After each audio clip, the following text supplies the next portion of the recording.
Yes, yes, people, we are back live. We are back live on the Sarcasm City TV YouTube for another edition of the ManDem United podcast, the podcast dedicated to all things Manchester United. So please keep all your comments, all your questions, Manchester United related, please. And it is the Tuesday edition of the show. So I'm joined by my guy, Ivorian. Talk to me, Ivorian. First of all, big up the hairdo as well. You get me?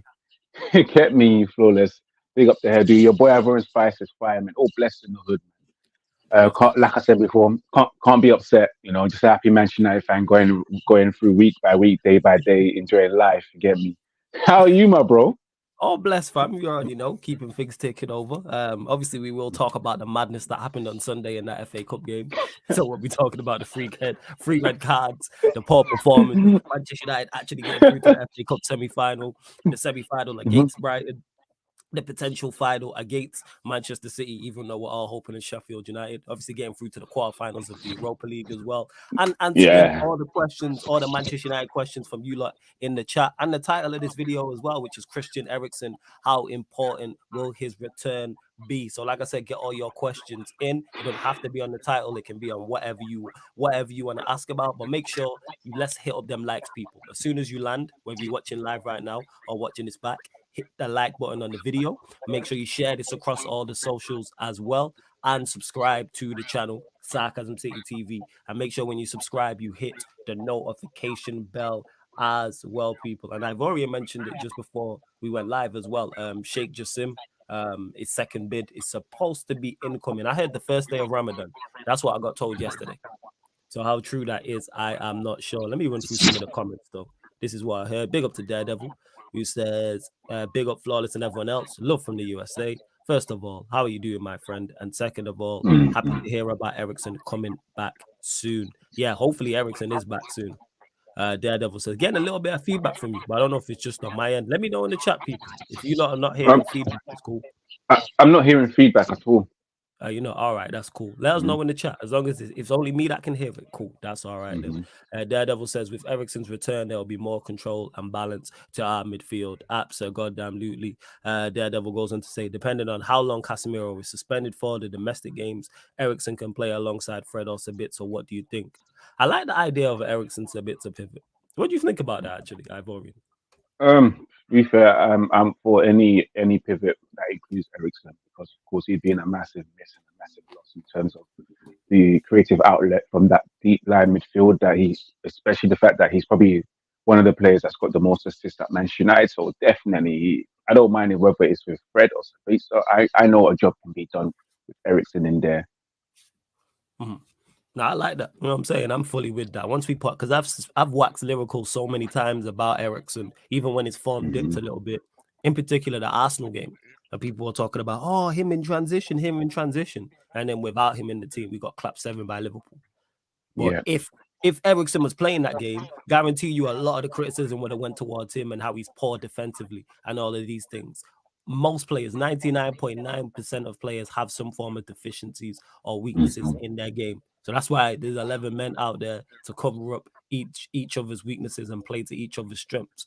And what Eriksen has, his profile we don't have in our midfield, whether that's Yeah. Casemiro, whether that's Sabitzer, Fred, or McTominay. And obviously Casemiro, he's great on the ball. He surprised me how good he is actually on the ball itself. But Eriksen, in terms of his progressive passing and just keeping the ball ticking, is the best we have. Also receiving the ball off whether it's the fullbacks or the centre backs or his central midfield partner as well. And I'm not sure if he is now, but I know when he was injured, he was top of our assist chart. He He was. was top of the assist chart. That's how He was. important he is. Bear in Hmm? mind, he's top of our assist chart playing from a deeper role. So imagine we actually push him forward and get him closer to the goal. And then the amount of times he'll assist the assister. You know what I'm saying? And things of that Hmm. nature. He will. Peter G, yes, says big up. Yes, we was running behind, but we are here. Big up to TJ Warren as well, who says big up flawless. Let's see what else you are saying. Just go on. I'm going to get through the big ups before we get to all the Eriksen comments as well, because I see a few of them, and we will continue to speak on him. Dennis says big up flawless and Ivorian, large up Daredevil Big as up. well. JB, I get to your comment as well about what Roy Keane said. I will do. Let's see. Ed, that's a good question as well. Big up Jez, who says, big up, I'm feeling good again. That's because Conte seems to be leaving Spurs. So Jez, the moon. Eriksen's been such a massive miss. Midfield has been a mess without his composure. That's a great way to describe him, Ed. Composed. And people really underestimate that because composure, you can't put on a comp. It doesn't look good on the screen, like being composed in a football. It doesn't, is it? And it's not something you can quantify by a stat. There's no stat for composure. There's stats for goals and assists, but there's no stat. There's the stats for big chances created, which I think is a nonsense stat, by the way. But that's a whole other conversation. But composure, just getting your foot on the ball and just moving it to the fullback, like stuff like that, is so underestimated, especially when the game is frantic or you are under the caution games. But I think Eriksen not only could be crucial, important in his return, just for United's form, but also in our chase for these two trophies. Big chase for these two trophies. That's me. What else do you think Eriksen brings, Ivorian? Not just the composure, but it's the level of creativity in the midfield and knowing when to make the right passes, knowing when to be in the right positions. And his positioning as well has always been good, Eriksen. Playing with the experience of playing as a left wing, also playing as a number 10, and then playing in a new position that obviously he never played before, which is the 8/6 role in the double pivot. That's exactly what he brings, man. The fact that he brings that experience of playing other top clubs as well, but it's more the playmaking that he brings, and we all appreciate that, man. Like I said before, our midfield in terms of the creative outlet, if Casemiro's not playing, it's just to beat certain Fred. We struggle to create opportunities, and you've noticed that even with Bruno Fernandes, who's meant to be our most creative outlet, he as well has struggled. And it's frustrating just to have Bruno. It's better to have Bruno and Eriksen together, working together, creating those opportunities. Because you know what Bruno does? You know, he's frustrating. He does these wild passes that you make him look at you and ask him, why did you do that? You know, do you need to do that? Was that necessary? Even he won't be able to explain his decision making. But Eriksen, with him there, it just makes things easier from midfield, and especially from deep, especially when he receives the ball from deep. And you know, when we have Fred or McTominay, sometimes to beat, so no one is dropping back in between the lines of the centre backs to get the ball and start creating balls. If it's not Casemiro, it's no one else. And that's exactly what we've been missing for the last couple of months, man. Someone that will take the ball from deep and play out wide and has more creative outlet and creative thinking compared to Casemiro. Because Casemiro, he does his job extremely well. Creating is just a bonus for him, you know, and we're asking for too much, we're getting that from him, you know, and he's giving us that. He's starting up attacks from the deep, and we've all noticed that. But our problem happens to be when Scott McTominay is on the ball, in the midfield, and you know Scott McTominay, he hides in between shadows. He makes himself unavailable on purpose, so he doesn't receive the ball. He doesn't receive that enough criticism, and you know, with him, it's side to side passing and just hiding away from receiving the ball and being available. With Fred, on the other hand, Fred, for some reason, he presses high, you know, so he hardly goes into the position that where you expect a number 6/8 to be in, and dropping deep and receiving balls and creating opportunities. With Fred, you also know that his first touch is horrible, so he gives the ball away. You know it. So the only person you can have confidence in that position is Sabitzer, because he's much more calm. He's a bit more composed to the others, and he's familiar in that position. He knows that position really well, and he can create. But yeah, that's exactly what Eriksen gives us. Is exactly what I've just said there, and we've been missing that for the last couple of months. And it tells, man. It really tells. And if it's true, and I'm hoping it's soon rather than later that he comes, because we definitely need him in midfield. We've been struggling in midfield for the last couple of months, especially in the big games. It told a lot, especially against Liverpool. People can say defensive, what's it called? He's impotent in defense and all that kind of stuff, but at the same time, he does a lot in defense as well. He drops back, he wins balls back as well. Defending is not his go-to. People should understand that. It's always been like that with Eriksen. He's an offensive player, and he's doing a very good job for the position that he's played. The fact that, Flawless, as you said earlier on, before he got injured, he was our top assist. Yeah, he out-assists Bruno Fernandes, who's the best when it comes to GA records, you know that for sure. And he done that from deep. Imagine if he was playing the actual position that he's actually born to play in, which is the number 10 that's occupied by Bruno. He would have been in double figures, doing what people, Arsenal fans say Odegaard is doing. Eriksen would have done the same job that Odegaard's doing, and in fact, create as much as Kevin De Bruyne did in his best. So yeah, man, we miss him, and I hope he comes back soon, man. If it can be next week, make it happen. Like whatever it is, tell me, is there a return date? Is it after the international break? He was saying after the international break. I heard he was training. How true that is, I don't know. Again, people don't. I haven't seen any pictures. I need to see pictures to get excited. I saw Van der Beek, and I was excited. Yeah, on his Instagram, he posted it up. He's already in the gym doing rehab. All the people that don't rate Donny Van der Beek, yo, we are light. He's gonna get game time. You know what I'm saying? I'm not the biggest Donny Van der Beek fan. However, he's needed. You know what I'm saying? All the players we have are needed, whether I rate them or whether I don't, whether you lot rate him or whether you don't. Ed saying Eriksen definitely won't be back till near the end of April. Hey, if he's back anytime in the month of April, I'm all for it. I am all for it. But before we continue, even in the middle, 30 of you lot locked in. Let's bump up the likes, people. We're only at 20 likes. There's over 30 of you lot. So let's get up to 30 likes and subscriber check. We're looking for 3 more. Get us to 5,790 people. That's what we're looking for. We're only looking for 3 new subscribers. So get us up 10 more likes. Get us up to 30 likes. And I know there's at least 3 of you lot who haven't subscribed. Don't forget, link for the membership is in the pinned comment as well, people. Many great perks, including how to get on the channel. So the link for the membership is in the pinned comment, people. And Jess says here, he makes a great point. He says, by the way, people don't mention it was Eriksen who was a big reason why Dele Alli had that 2.5 season spell. He was great because of the support with his creativity. Oh yeah, he was key to that Spurs side. He was the creative hub. With Dele Alli, Kane, and then you had Dembele, Wanyama. Like Eriksen was the creative spark in that side, and he's been the creative spark in the Manchester United side. Again, do I want Manchester United to improve on Eriksen in the summer? Yes, but that doesn't take away from what Eriksen's done so far and what I think he can do towards the back end of the season. Yeah, go on, fam. Say what you're going to say. People even forget that Eriksen on the Tottenham was playing on the left. I was left centre attacking, mid or left wing, whichever formation Pochettino played with those for the 4-2-3-1. He was playing on the left side, accommodating Dele Alli to play in that number 10 position and still create as much chances from the position he played in. He was literally playing out of position. So people need to give him credit for that as well, man. Big up Eriksen, man.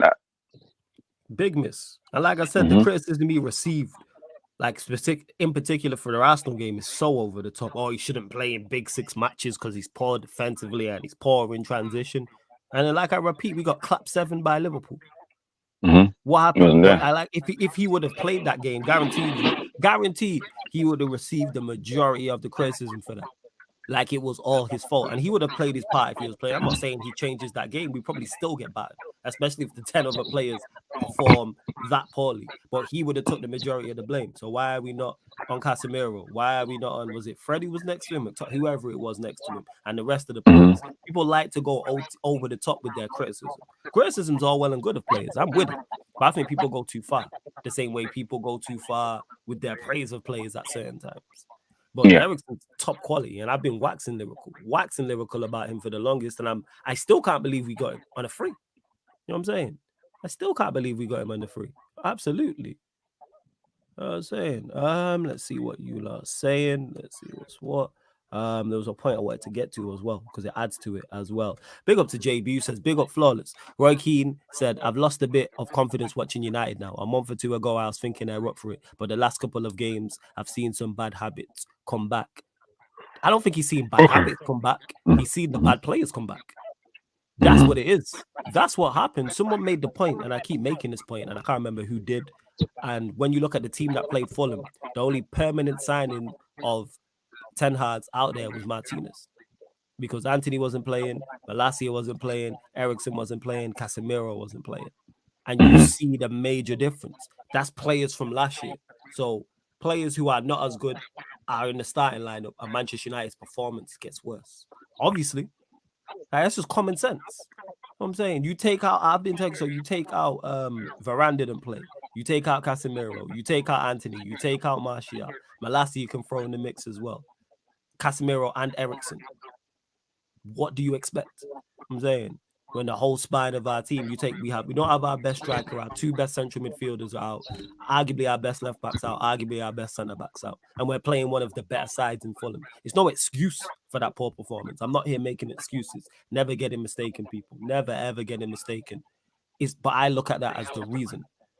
Our midfield contained Bruno and Scott McTominay. If you were expecting free-flowing football and control, I don't know what to tell you. Let me repeat that. Scott McTominay and Bruno Fernandes was 2 out of our 3 midfielders. Don't let what Ten Hag's doing and the good form and the great results and winning a trophy and being on for 2 other trophies blind you into the fact of the quality of this squad and why I said the entire season we are not good enough to win a league title. Look at the team. That's what it is. So when Roy Keane says this, I've not lost a bit of confidence because I know where the team is. I'm saying I'm fully aware of where the team is at and where we need to improve. And we need to improve everywhere.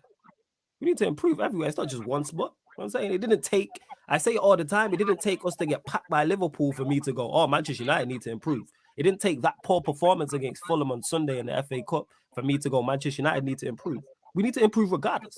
I was saying this when we was winning games and playing well.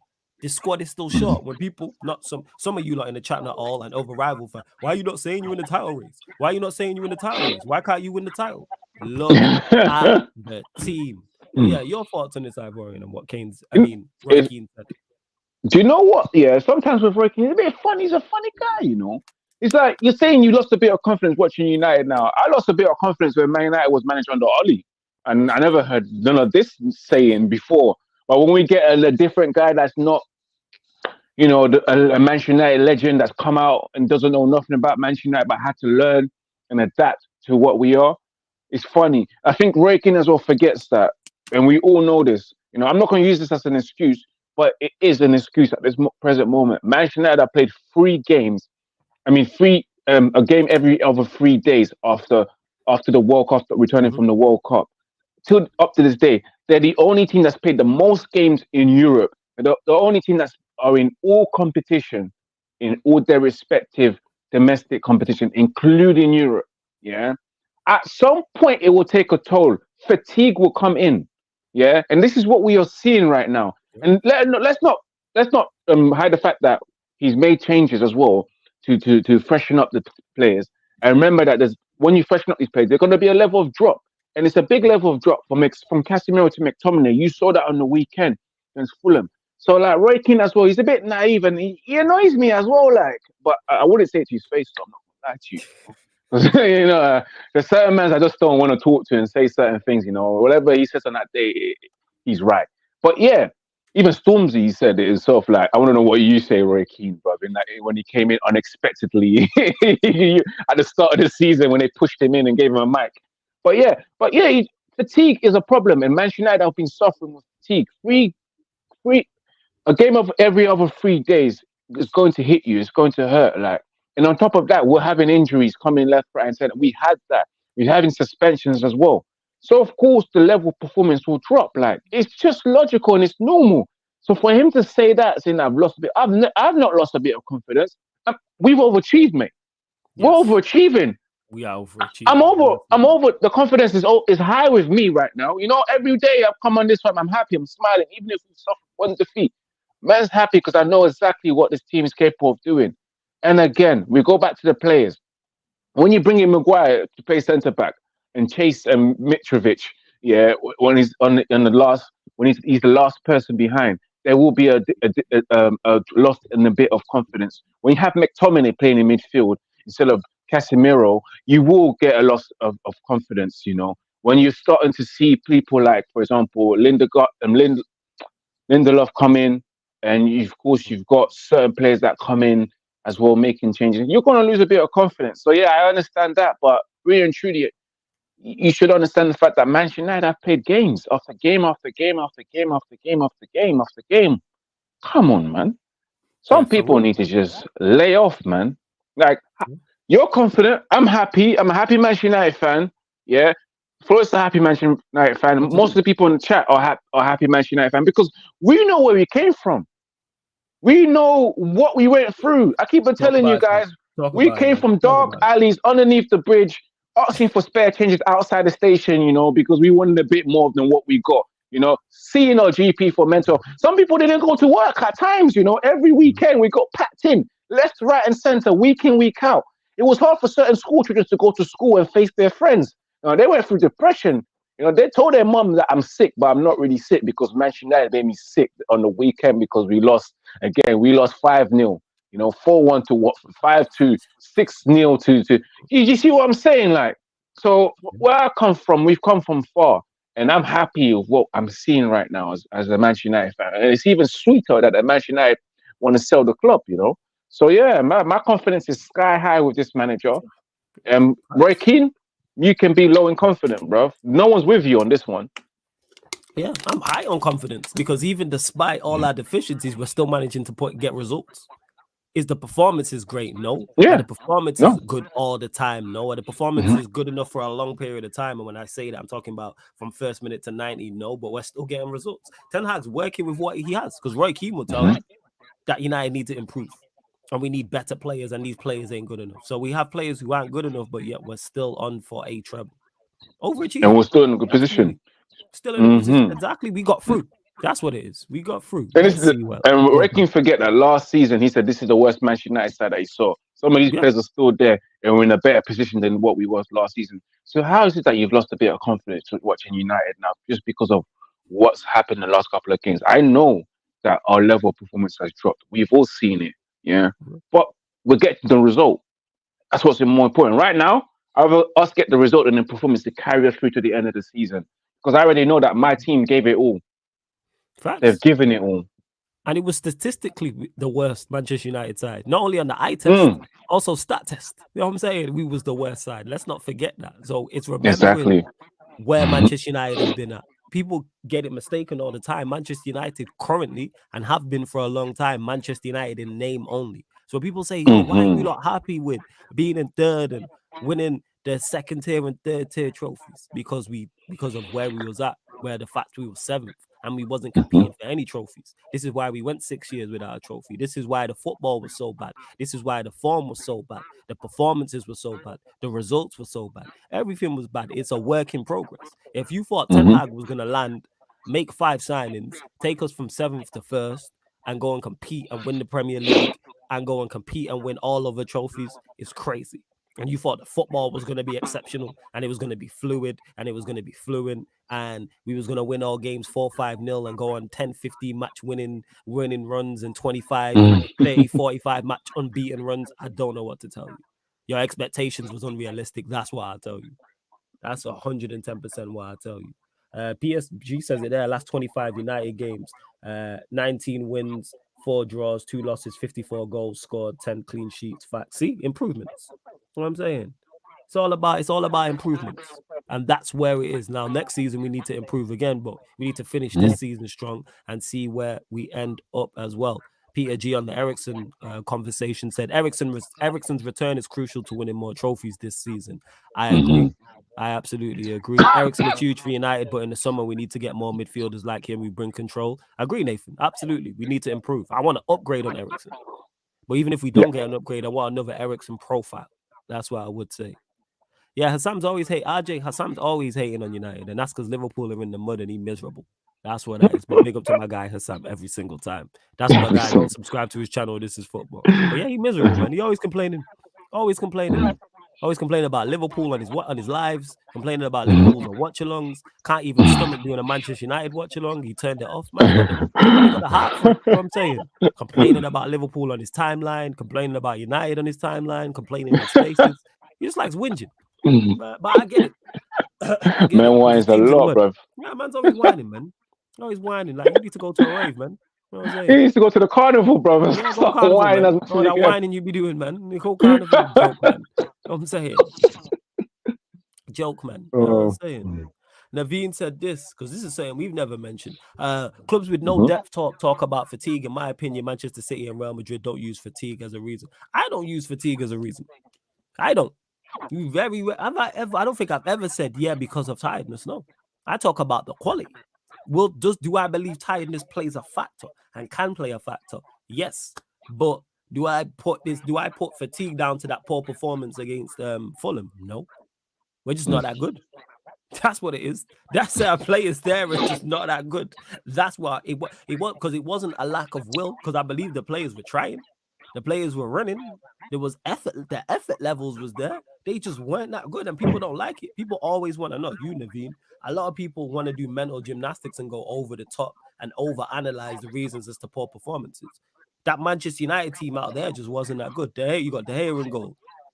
All right, there's question marks over him. You got Wan-Bissaka question marks over him. You played was it Luke Shaw? You played left back. It was Luke Shaw. It was Luke Shaw. Luke Shaw. He's been poor recently. Maguire, we all know about Harry Maguire. Yeah. Martinez was good. Sabitzer, who's new, who I think personally is best as a squad player, but I like Sabitzer. McTominay, we all know about Scott McTominay. Bruno, we all know his deficiencies. Rashford's been off form. Who started right wing? Sancho. There's question marks over Sancho. And Weghorst, who we all think is a squad player at best and third choice. Look at what I just named there. So when you go through the 11, why is the performance so surprising? When most Manchester United fans, and on top of that, even more so, this is our rival fans. Most rival fans will tell you how bad those players are. A lot of rival fans will tell you that De Gea is not good. A lot of rival fans will say Wan-Bissaka is not good enough. Shaw's not good enough. Maguire's not good enough. McTominay is not good enough. Martinez is overrated. Sabitz is a squad player at best. Bruno's not it. Rashford's overrated. Sancho's overrated and not good. And Weghorst shouldn't be at the club. So why is a poor performance? You don't rate none of the players. So why is a poor performance a shock? That's what makes no sense to me. Please, somebody in the comments, make it make sense. If just because people think they're playing at Manchester United, they're at Old Trafford, and because they got the badge, it's going to turn them into a superhero. Like, it don't work like that. It ain't the purple juice in Wakanda. You know what I'm saying? In Black Panther, you don't drink it and it turns you like the badge. Don't do that. Can it help? Yes, it can help. But most people don't rate the vast majority of those players, United fans and rival fans. So why is a poor performance a shock? Make it make sense, please.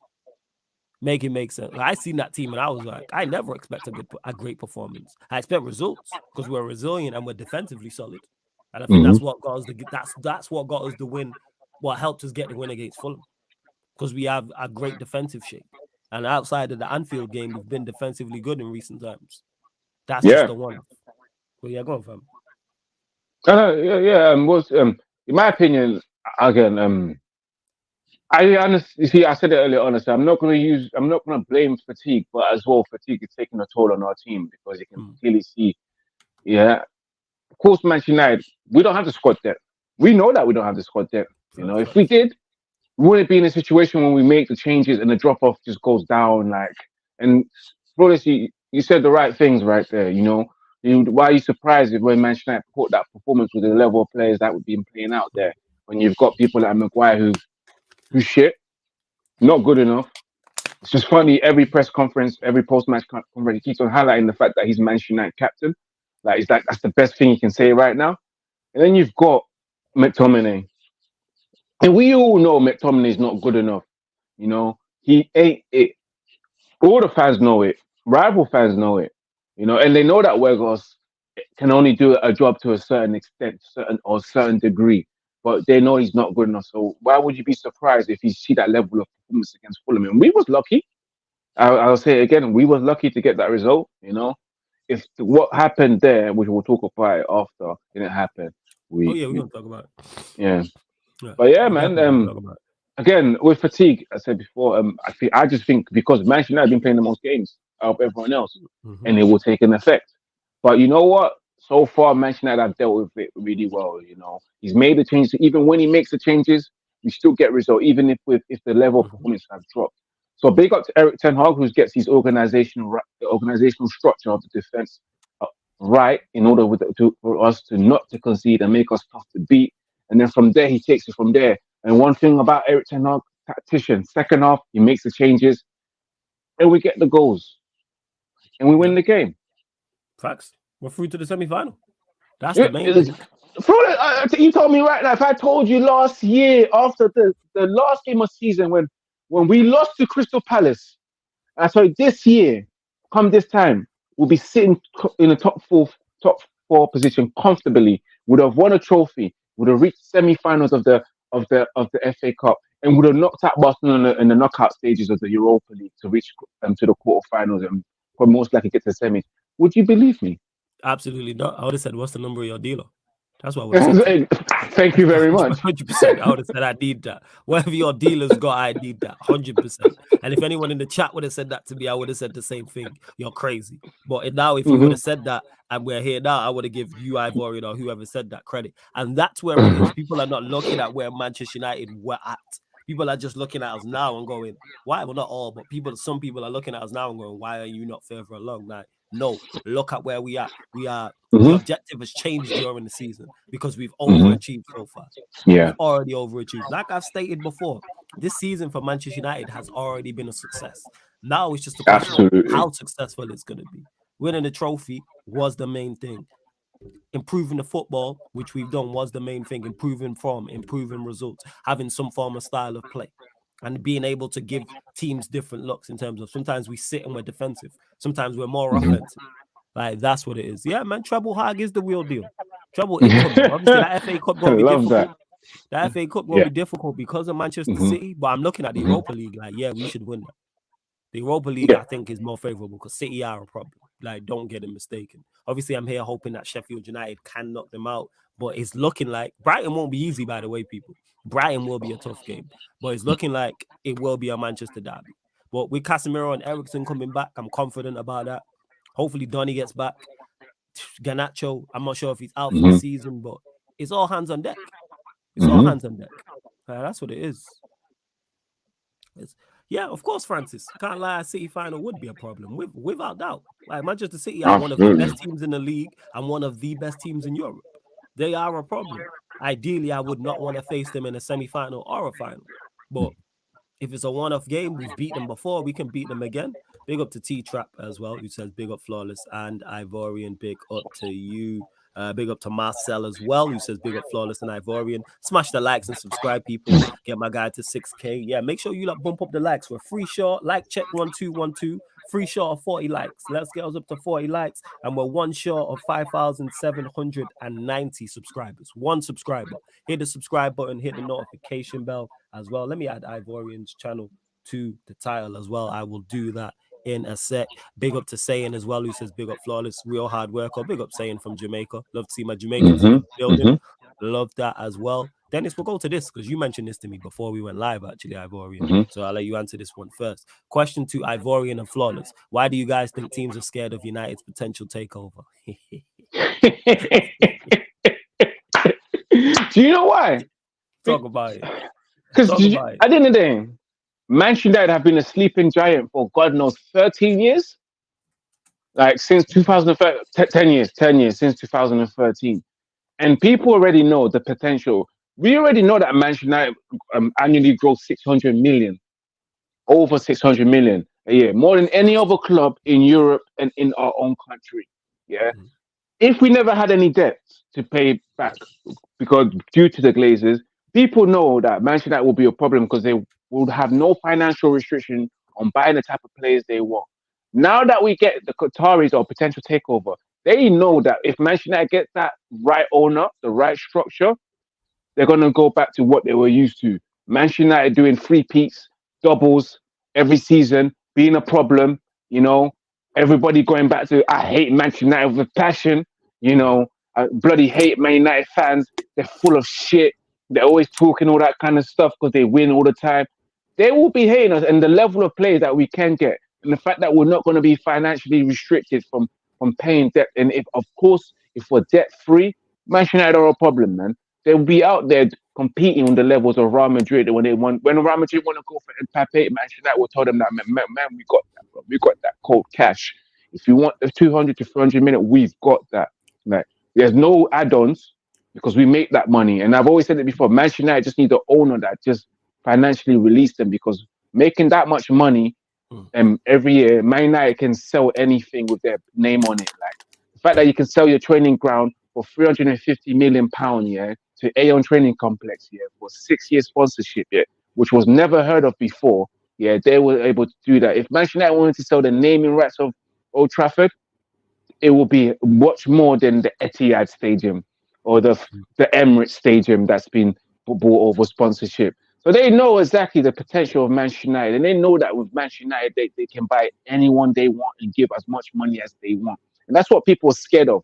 Manchester United coming back, becoming the force that they were without any restrictions. And I'm looking forward to that day, and that day is coming soon. And people better be scared. It's because it's going to be some scary times, when Manchester United are competing with you head to head with the same type of players that you want, who are winning Ballon d'Ors, who are probably winning the European Player of the Year or the next generational Player of the Year. Anyone, Manchester United can get them, and that's what I'm looking forward to. That's why people are scared. Real Madrid are scared, Barcelona are scared, Bayern Munich are scared. Not just the clubs in our country, which is Liverpool, Arsenal, Man City. The rest of Europe, including the world, is scared. Like, to get me. And once they get that takeover, we're gonna be happy because nothing can hold us back anymore. We'll be able to spend freely like we should be doing. Spending up to £200 to £300 million every season that we should be doing. But until then, we'll wait until it happens, man. That's what I thought. Yeah. In regards to this, Dennis, the reason why people are scared of this is because we are a finance. Like, United don't need rich owners to spend big. Like, that's what it is. You don't need to sell Manchester United to players. So you add in the fact we actually have owners who want what's best for us on the football pitch, who will then put people in place in the hierarchy in the right places in terms of, say, just recruitment, scouting, medical stuff, like either building a new stadium or doing work on Old Trafford currently, a new training ground, or doing work on Carrington. All of these things add to Manchester United. Where what I'm basically saying is, with new owners, we are potentially being given the best possible platform to succeed. We're not being handicapped by ourselves. We have the best in class in everything. That's what worries people. Because people we ruin so many childhoods, and that's one thing I remember. That's one thing I've realized doing content creating. Like, I forget, because I was in my own bubble in Manchester, how many like childhoods and people in high school, their teenage years and their college years and university years and their work years, we ruined for like 30 years. So you're talking 3 decades, people. 3 decades we ruined people's like lives, basically footballing lives. So now they're enjoying it. So people have PTSD and are concerned about that. That's why you get the likes of Hassam turning off watch-alongs. Bear in mind, all we did, shout out to my guy Hassam. That's my don every time, never getting mistaken. But let's talk about it. All we did was beat Fulham in an FA Cup quarter-final, people. Not a semi-final, not a final. It wasn't the Champions League. It wasn't like, oh, Manchester United win this, we go top of the league with a game to go. It's an FA Cup quarter-final, and he could not hack that. You know why? Because he's old enough to know, have seen United be successful. He's one of the many people who Manchester United ruined their childhoods, and now he's getting PTSD about it. All we've had is little success. All we've won is the least prestigious trophy this season. That's all we've done, All we've done is improve on the football, actually get a competent manager who's quality, improve on the football pitch, and win a Carabao Cup, and people are running scared. People are more concerned about us than City, who could potentially win 4 leagues in 5 years. Because people are getting PTSD, like, oh my God, it could be that again. Our fan base is fucking unbearable. I admit that. Our fan base is unbearable. As all outside the City, because they ain't got no fans, they got like 10 fans. All fan bases are unbearable when they're successful. Us and Arsenal, I would say, I put Liverpool in the mix as well, are the most unbearable, but we are extremely unbearable as fans. I include myself in that, like with being success. And that's what people are concerned about. So when you see people, and this is to other United fans, not Dennis because you're a Real Madrid fan, don't let rival fans get you down. Because rival fans will try and make shit worse. When we got packed by Liverpool, I seen so many rival fans trying to make this worse than what it was. It was a horrendous day in the football. Arsenal. It was a horrendous game. It felt like Arsenal beat us 7-0. It felt like everybody beat us 7-0. Yeah. It felt like everybody beat us 7-0. And then everybody wanted to make it worse. It was bad for that game. It was bad for that day. It was bad for that week. That's it. People talking about, oh, Manchester United can't have a successful season. Yes, we can. If we go on to win 3 trophies, it was a 10 out of 10 season. What are we talking about? If we win 3 out of the 4 trophies available to us, that is a 10 out of 10 season. That's any team in the league. But because it's Manchester United, people want to change the metrics and move goalposts. If we had beat Liverpool 7-0 this season at OT, and Liverpool had won 3 out of their 4 trophies possible. So let's say they won FA Cup, League Cup, Champions League. Is their season a success? Absolutely, goddamn-lutely, it's a successful season. Absolutely. Of course it is. Same way with Manchester City. That goes for Arsenal. That goes for Chelsea. Definitely goes for Spurs. That goes for any club. If you win 3 trophies out of the 4 given to you. And that's why when I seen people going over the top, I'm like, people are shook again. Because when we had the last guy, when we had Ollie in charge, no one went scared of us. No one. No one was scared of us. No one was concerned. Even when we won, even when we went on good runs, even when we was in a title race, even when we was top in January and people were singing 21 in 21, which is crazy to me, still crazy to me. I was, where was I? Yeah, when people were singing 21 in 21, people weren't worried. Fans weren't concerned. Fans are genuinely concerned now. Bear in mind, all we've done is win a League Cup. All we've done is win a League Cup. That's it. That is legit it, people. And get a manager who's good. And also being a good run of form. But people tell you, such and such is dead. United did this and that. People are concerned. People are concerned. Rivals are concerned. And you know what? Damn right you should be. Damn right you should. Go on, fam. And Flawless, yeah. I can't wait to get all our Ops and Rival fans moving like Kevin Keegan did. And the way Rafa Benitez lost his shit when he sat down in front of the camera and took a piece of paper and listed every dodgy decision that Sir Alex Ferguson has been involved in. I can't wait to get to that situation where people were losing their shits, giving post-traumatic stress disorder. Kevin Keegan, very famous. You remember that one when he was Newcastle manager, right? And he was saying, I love it if we can beat them and win the league. And guess what happened? He was stressed. Rafa Benitez was competing with us to the extent that he ended up in front of the cameras in a pre-match conference for a game, listening to everything that the referees has done in favor for Ferguson. And then when they went back to Ferguson just said, he's just disturbed. He's really disturbed.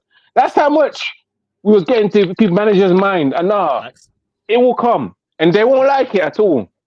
100%. They won't like it. 100%. People is sure. And the thing is, we still got so many levels to go. Don't get it mistaken, people.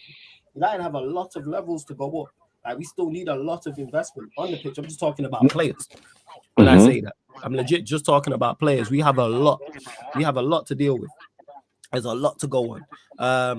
And Tomasalu says, of course, they're going to change it, Flawless, based on the standard of Manchester United over the years. And that's unfair because we are Manchester United. And this goes back to what I was saying before you got here, Marcel. And you've heard me say this before anyway. Manchester United are Manchester United in name only. We are no longer that level. So it shouldn't change. We should base it on where the team is at now, where the club is at now. And where the club is at now is no longer at the elite level. We're trying to get back to the elite level. I'm hoping to be there next year and the year after. But a lot of things we need to do a lot of things correctly for that to happen. And that's tough. That's very tough. Because people don't do that with Liverpool. We don't hold Liverpool to that standard anymore because you've not been there for so long. Klopp kind of got you back there, but I'm saying before Klopp.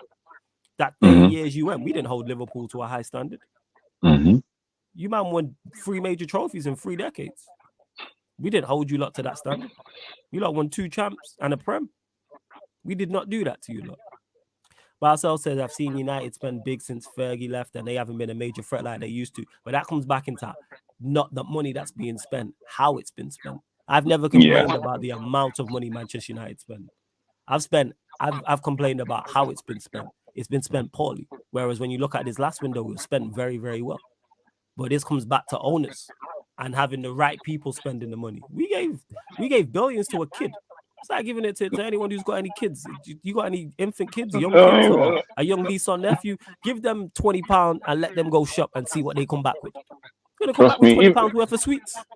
Give your grandma 2 bags and ask her to buy fresh gums, and you see where she goes and shop. She'll be shopping in Trinity Hospice in the charity shop and said, "I bought you this nice little top, son." Yeah, Mom, Grandma, I'll give you 2 bags, bro. Where's the Gucci? 2 bags. Where's the Gucci? Yeah. And that's what Ollie was.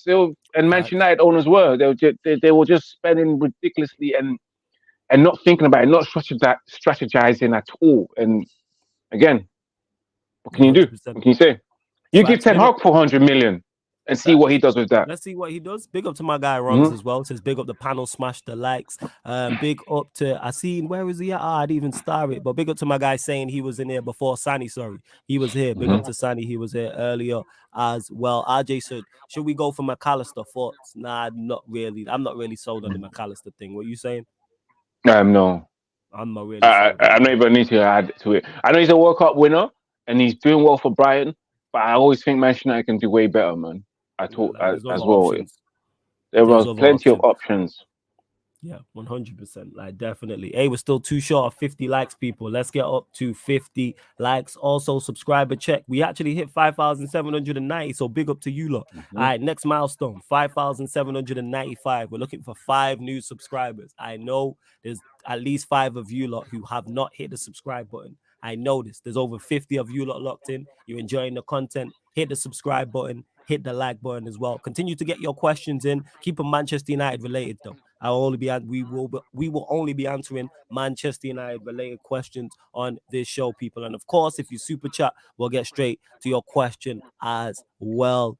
There was something earlier that someone said, don't worry, I've started all the better questions, people. Do not worry about it. I've started all the better questions. Hey, big up to Mohammed as well. He says, big up Flawless. Love when you're live, especially when I suffer with bad mental health. I appreciate it. Keep it up. Yo, glad to be of help, man. So much appreciated, man. Your support is appreciated. Ed, this is a good question. I'm going to go to you first on this, Ivorian. Would you guys take your feet off the gas in the Premier League and risk finishing 5th or 6th if it means strengthening our chances to win the FA Cup and the Europa League? It's a good question. That's from Ed. It's a good question. Do you know what? Yeah, to be honest with you, we've been finishing. Last season we finished poorly in the league. Season before that, I think we finished 2nd or something like that. It's a really good question, you know. I wouldn't want to take my feet off the league because the league is the bread and butter, and if we can finish in the top 4, we don't have to worry about winning the Europa League to get into the Champions League. And that's my stats on that. The FA Cup as well would be a good trophy to win because the last time we won it was Louis van Gaal, and it's been so many years. But I wouldn't take my feet off the gas and risk finishing 5th or 6th in the Premier League because you just don't know where that can take you. You know, you might end up in the Europa Conference League after that, and maybe not win the FA Cup and not win the Europa But you continue. League as well. And not Samir every single time as well. Samir, big up to you. Yeah, go on. Yeah, and not probably qualify for the Champions League. So no. I'll just continue going as it is. Take it one game at a time. Try and finish in the best position in the league and try and finish in the best position in the FA Cup and the best position in the Europa League. That's my answer, bro. Yeah. I wouldn't go as far. I wouldn't take my feet off the gas, Ed. So I wouldn't go that far. But if you're asking me what would I prioritize, it's the Europa League and the FA Cup. And we've seen Ten Hag do this. Even though he still played strong sides before we played, I believe it was Barcelona. We played Leeds before one of them and he rested Varane. And then I can't remember who the game was before. The other game before Barcelona, he rested Varane again, which lets me know he's prioritizing the Europa League. Because say if we was in a title race and chasing the Premier League, he's not resting Varane in those 2 games. So feet off the gas is too strong, but I would definitely prioritize FA Cup and Europa League. You know why? Because you don't get no trophy for top 4. Simple as that. That's how I'm looking at it. There's no trophy for top 4. Of course, I want to finish in the top 4. Of course, I think from this position, we should finish in 3rd place. I think we will finish in 3rd place. But I'm for the Europa League and the FA Cup. It's about trophies for me. It's all about trophies for me. They're the 2 I'm looking at. And Europa League not only is a European trophy, number 1. Number 2, you get into the Champions League anyway. And number 3, you go into pot 1. Whereas I believe if you finish 3rd, you don't go into pot 1. And then you going into pot 1, you then potentially get a more favorable draw in the Champions League. And then you never know. You could end up in a quarterfinal on the favorable side of the draw. Look at Napoli. Napoli probably can't believe their luck. They avoided all the big hitters. They are on the same side of the draw as Inter Milan, AC Milan, and Benfica. How's that possible? Because that's what I'm saying. Because you've got Chelsea, City, Bayern Munich, and Who's the other one? Chelsea, City, Bayern Munich, Real Real Madrid, Madrid. all over the other side. No, that doesn't make All right, no let sense. me ask you a question. Hey. Let's say hypothetically, we was Napoli, so we replaced Napoli. Do you fancy our chances of getting to the Champions League final if our route With is Napoli's side, into AC and Benfica? This is my point. absolutely. And this is not me saying United can win the Champions League next season. I'm saying with a favorable draw, you can end up in a semi-final. It can happen. Look, we've seen Chelsea do it when they won it, when they had a favorable draw. Napoli are definitely the strong favorites to get to a Champions League final. Who would have said that at the start of the season? Yeah, definitely. Yeah, go on, fam.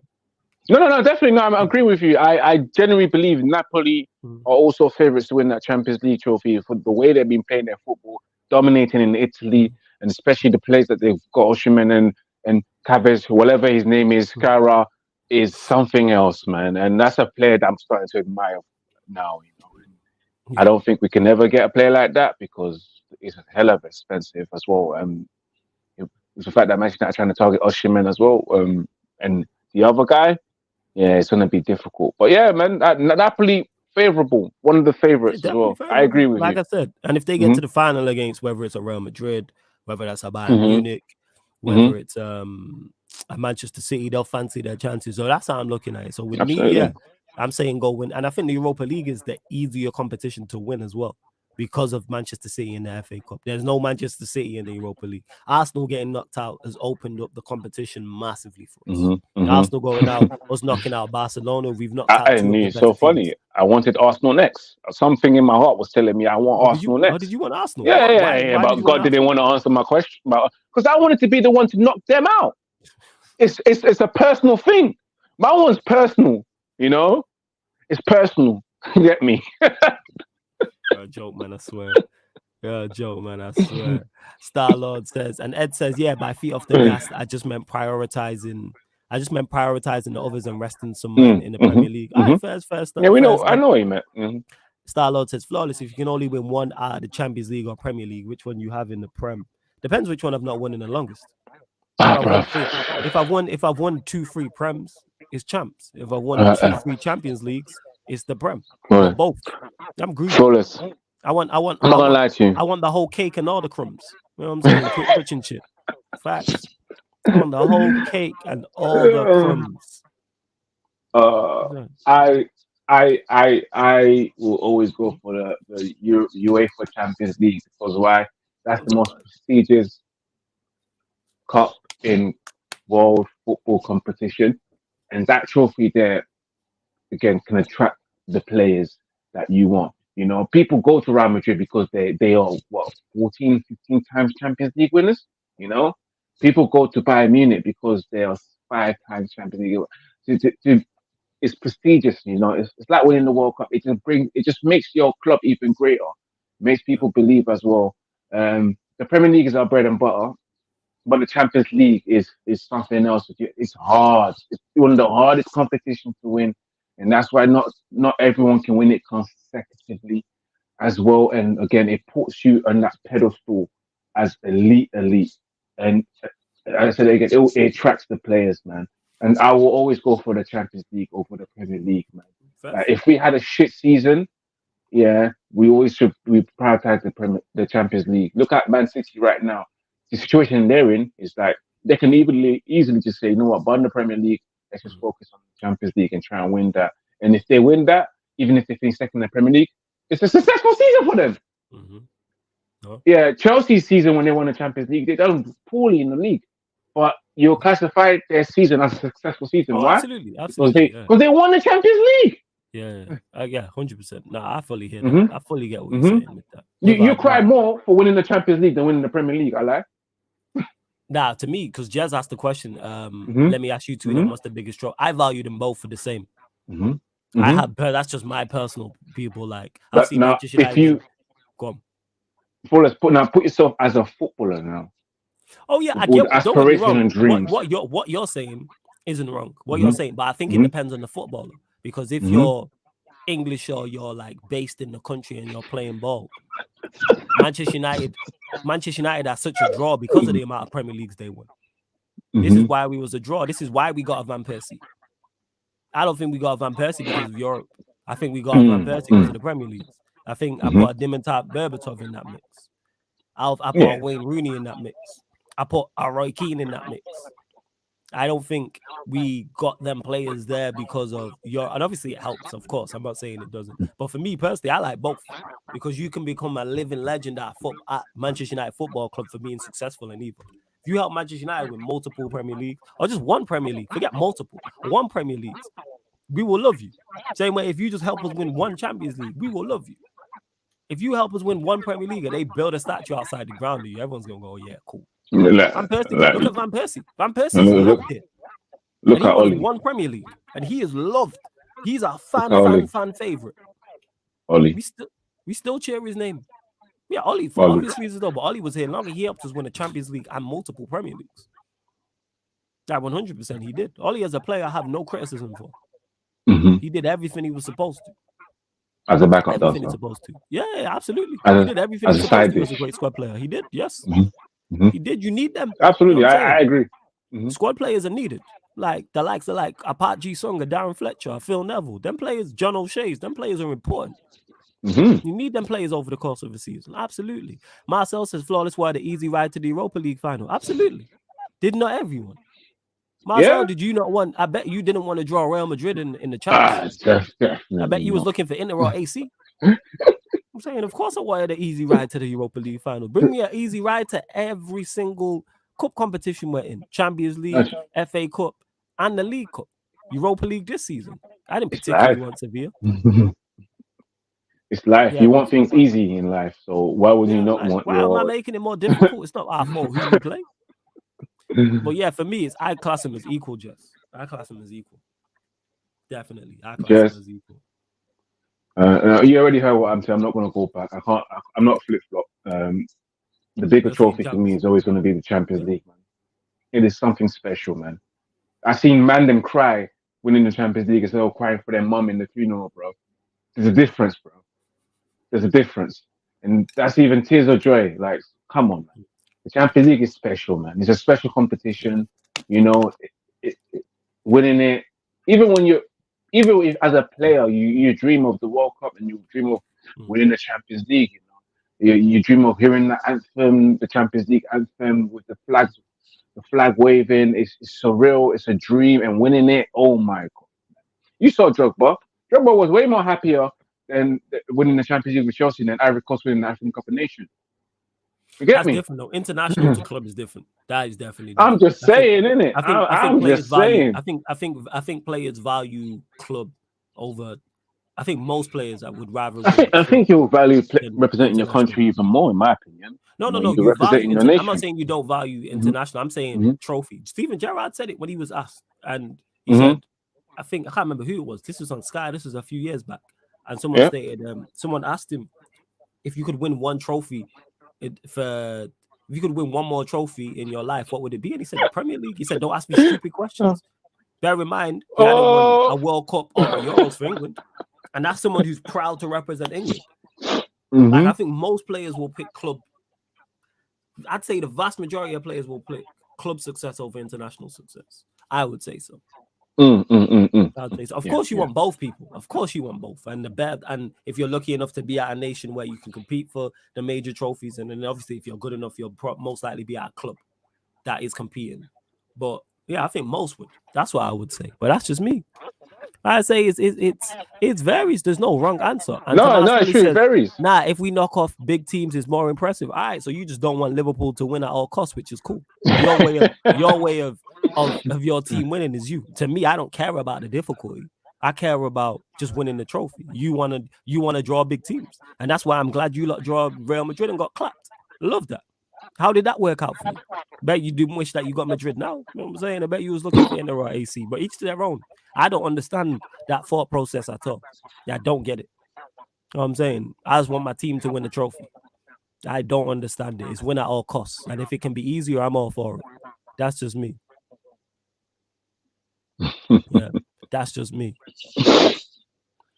But yeah, to me, like I said, Prem and Champs are put on the same pedestal. They're on the same level to me. And I love them both. I really do. And Jez mentioned that Spurs got to a Champions League final with a favorable draw. I'm saying, like I know they beat City in one, but they played Ajax. Can't remember who else they played as well. So that's what can happen. That's really what can happen. But yeah, you need both. You want to win both, and I've been fortunate enough to see my team have won both, which is what I'm over the moon about. And I've seen my team win both more than once. I've seen my team. Yeah, we've seen our team do a proper double. Yeah, man. Champions League and the Premier League. Yeah, twice. Twice, people. Twice.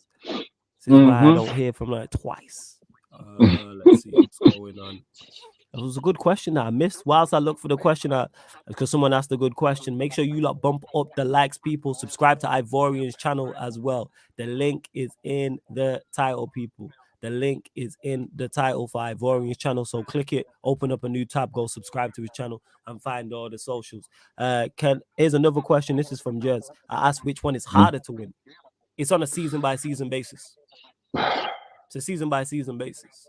If you, in the Champions League, if you draw, say you get to the round of 16, so you go round of 16, quarterfinal, semi-final, final. If you play Real Madrid, Bayern Munich, PSG, Manchester City, in those 4 knockout ties in whatever way, that is definitely tougher than winning the league. However, if you get a favorable draw in the Champions League and your domestic league isn't the strongest, then it's the Champions League. So it varies. It's not one or the other, people. It's on a season-by-season basis. Like, for instance, Napoli, if they win the Champions League, that's not as tough as it could have been if they was on the other side of the draw. I don't watch enough Serie A, but all right, let me rephrase that. If you put Manchester City, there we go. If you put Manchester City on the side of the draw Napoli are, and Manchester City win the Champions League this season, and they also win the Premier League is tougher. Now, however, if Manchester City win the Champions League from the side of the draw they're actually on this season, the Champions League was tougher. They've had to go through Bayern Munich, Real Madrid, potentially Napoli, and potentially a PSG. Definitely 100%. If City win both trophies this season, the Champions League was tougher to win because they've had to go through. But if they're on the Napoli side of the draw and win both, the Premier League. So it's context. You know what I'm saying? To me, what are you saying about it? My opinion is I think both are hard to win because our competition, the Premier League, is extremely fierce, man. You can get tussled over, you can turn over by any team that's in the relegation. So the fact that we've got a top 6 compared to other leagues who probably just only have a top 2 or a top 3 or a top 4, but we have a top 6, and that top 6 is always in competition and it's always in a situation where they can be knocked out and be replaced by someone else. So it's hard for us to win the Premier League as well here. But the Champions League is a hard season, and it's hard to win a Champions League because every Champions League game you need to bring your A game because these are the winners of the champions of each leagues, and also those who finish respectively 2nd or 3rd or 4th. So you're playing against the best of the best. Compared to the Premier League, where you can play Everton, they may not be the same level as probably, let's say, for example, Partizan. You know, you get me, Partizan. Actually, they might be on the same level. You know, you just never know. So, but great, them ManDem, they probably are on the same level, but they might not be at the same level as Napoli, for example. Or a Lyon as well. Like, so it's tough. It's tough. You go to Champions League playing your best teams. Most of the time, you play your best 11. Whereas in our league, sometimes you can rest some players as well and still try and submit a strong squad. But however, I always say it's hard for both because the Champions League have tough teams to play and beat and go through, and also the Premier League have tough teams to play and go through. And the fact that we have a top 6. So if you win both, you know what? Realistically, you're probably one of the strongest teams in the world, and you probably are the strongest football club in the world because to win the Premier League is extremely hard. The amount of energy that you need, the fact that it's up and down, it's non-stop, you know, the Premier League, you know, compared to other leagues where everyone takes their time, the possession and the play is quite slow. Whereas here, it's up and down, up and down, up and down, up and down, up and down. No time to breathe, bro. Casemiro, Darwin Núñez. You said the players are faster and stronger here, bro. So like it's up, but the Champions League as well. It's just a hard competition, and the Champions League, to win the Champions League, you need, of course, the luck of the draw, and you need people that's won it. and the level of composure on the Champions League, especially when you're playing away, you need that, and the game plan needs to be A1. But I think they're both equally as hard as each other. Like You I know. said, Mm-hmm. to me, it's on a season by season basis. Because Jess says, don't you agree Mm-hmm. that the Champions League is harder to win, as it depends on the luck of the draw, and you can't control these variables. As in the Premier League, you can make up a loss by beating the teams you compete with. No, I disagree with this, Jess. And why? Because of what I Look at state. Liverpool. If Manchester Mm-hmm. City win both trophies, so I'll use them again as the example. Mm-hmm. If Manchester City win both the Premier League and Champions League this season, the Champions League was harder to win than the Prem because of the draw. However, if you put Manchester City on the draw and you replace them with Napoli, the Premier League was harder to win. You can't tell me that competing with Arsenal and the rest of the teams in the Premier League over a 38-game season is not tougher than beating Inter Milan, AC Milan, Benfica over a course of a quarterfinals and the semi-finals. Of course. That's much easier. Beating an Inter Milan, an AC Milan, and a Benfica over a quarter, two-legged over a quarter. However, if they get past Bayern Munich, Real Madrid, and Napoli, bear in mind Bayern Munich and Real Madrid over 2 legs, that's tougher than winning the Prem. So it's on a season-by-season basis. It really is. It's about competition. Man is saying TL's harder because there's less room for error, not if you're playing weaker opposition. Unless, like, the opposition counts. We're not doing that.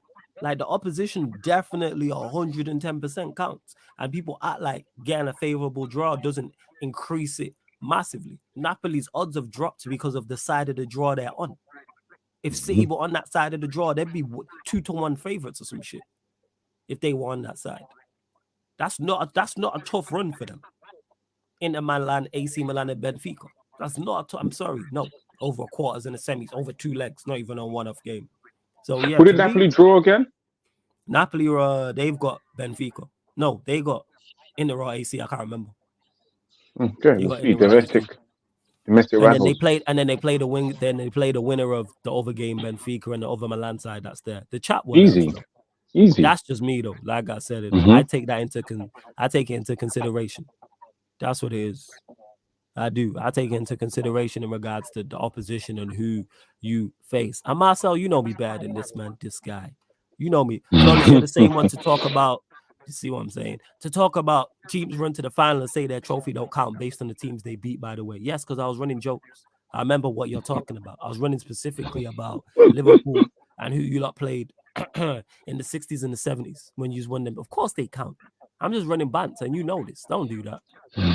Don't do that. We just know that, like I said, Marcel, you wanted the toughest possible draw. You got that. You know what I'm saying? Because it's more memorable. And then you got clapped by Real Madrid. So I hope you enjoyed it. I hope it was worth it. I'm win at all costs. I don't care who we play on. Couldn't care less. Actually, no, I could care. Give me the weakest possible opposition on paper. You know what I'm saying? Yeah, flawless. Anything can happen in a knockout competition. We've seen the likes of Monaco, Leon Spurs knock out Manchester City over the years. Yeah, and who do we critique heavily for that? Manchester City and Pep Guardiola. That's on them. They didn't deliver. This is why you don't too often see surprise winners of the Champions League.